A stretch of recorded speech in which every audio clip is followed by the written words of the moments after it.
Good afternoon, everybody. David Shuster here on Take Action News. You are listening to us in a live broadcast. Well, if you're in Washington, D.C., and we're replaying, of course, in Chicago and Columbus and parts of Michigan and Oklahoma. And, oh, by the way, we also have a YouTube channel, Take Action News TV, and we've also got a live stream on TakeActionNews.com. This is the show when we like to tell you what's been going on in the news and what you can do to influence outcomes. And, of course, the entire world is talking today, again, about that awful tragedy at the Connecticut school, Sandy Hook Elementary School in Newtown, Connecticut. A gunman by the name of Adam Lanza had a dispute with his mother before school. He shot her in the head, killed her, took her guns, and then went to the kindergarten class at the elementary school where she was a teacher. He shot the principal and a school psychologist en route to the kindergarten class, and then he opened fire with a semi-automatic assault weapon and 2 pistols on the kindergartners. He killed 20 children, 18 on the scene, 2 who were taken to hospitals and died. All told, 27 people killed. The carnage ended when Adam Lanza took his own life. Investigators are still trying to piece together what happened in terms of his dispute with his mother. They've now interviewed, of course, a couple of times Adam Lanza's brother, Ryan Lanza, who's an accountant in the New York City area, who told investigators that he had not had any contact with his brother for more than 2 years, but that his brother grew up with several behavioral issues. Adam Lanza's father, Peter Lanza, also shocked, of course, by the incident. He works in the financial services sector for General Electric. Peter Lanza found out yesterday from a reporter that the incident in Newtown, Connecticut, had been linked to a name that he shared, and you can imagine the shock that he had. Today has become just an awful, awful day of mourning for much of the country, much of the world, but of course particularly all those families in Newtown, Connecticut. It was yesterday evening when they were informed by police, and again, the way the school tried to account for all the children is they matched the children who made it out with the parents and the families and the lists of all the kids who were in school. And then the ones who did not make it out, those parents were separated at the local firehouse about 300 yards away from the school. And then at a certain point last night, the police went in and had to do the awful task of telling those parents, 20 sets of parents, we're sorry, but your children were in that kindergarten class or the one next to it, and they're dead.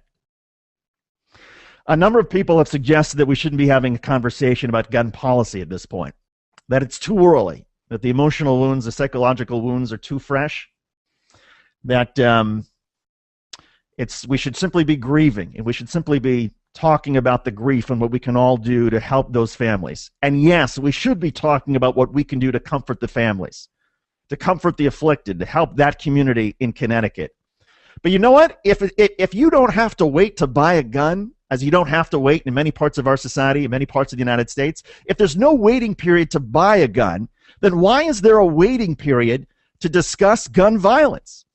I don't get it. So on this show, we're going to talk about policy. We're going to talk about things that are sitting in front of Congress right now that Congress could do to try to make sure that weapons are not available to the criminals or to the insane in our midst. I want to bring in Daniel Marans, who's been talking about this issue and studying this issue. Daniel, first of all, your reaction to the carnage and what you saw yesterday, and what do you make of the debate that we're having now? What will it take?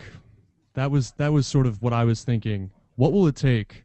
What will it take for this country to sort of act and to think about this more carefully? You know, you can have a debate and say, well, all the guns that he bought were legal. You could say maybe there were no signs that he had mental illness. We clearly have a problem, though. We clearly have a problem with too many weapons that are available. I believe the statistic is we have higher gun ownership than we have the highest in the world, and the second highest is in Yemen, which, but yes, it's true. There are many countries that have high rates of gun ownership and don't have the same level of fatalities. But I think it's clear that whatever combination of cultural factors exists in America, adding that extra match of availability of huge bullet magazines, of assault-style weapons, and in many cases without, and even the majority of cases without background checks, is completely irresponsible. And the suggestions that some people have been making that we could somehow limit this violence in other ways are all fine and nice, but compare the way we reacted to terrorism. compare the way we reacted to 9/11, and compare the way that we did react to the collapse of the bridge in Minnesota. These are essential things that when people die on the government's watch, when people die because of something in public policy, there's urgent action that's needed. When it came to terrorism, we were willing to give up our liberties. We were willing to give up the rights of the basic due process in many cases to try people in Guantanamo. And obviously, you and I don't condone that kind of thing, but would it be so different to at least experiment or err on the side of caution if you're a gun rights advocate? No, it would be totally ridiculous. Maybe we should regulate gun rights. And they say, well, just be careful because we don't want to ruin what's great about America. We're exceptional because anyone can buy a gun like that.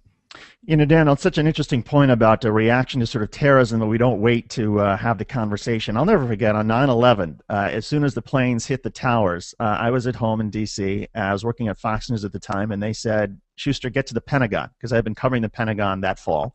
And I said, oh, because we suspect that this is terrorism, and we want, to get the latest reporting, and what is our military going to do in terms of a response? So right then and there, I mean, it was, news organization made the right call, was headed to the Pentagon. I was over the Key Street Bridge when suddenly this big plume of smoke went up from the Pentagon.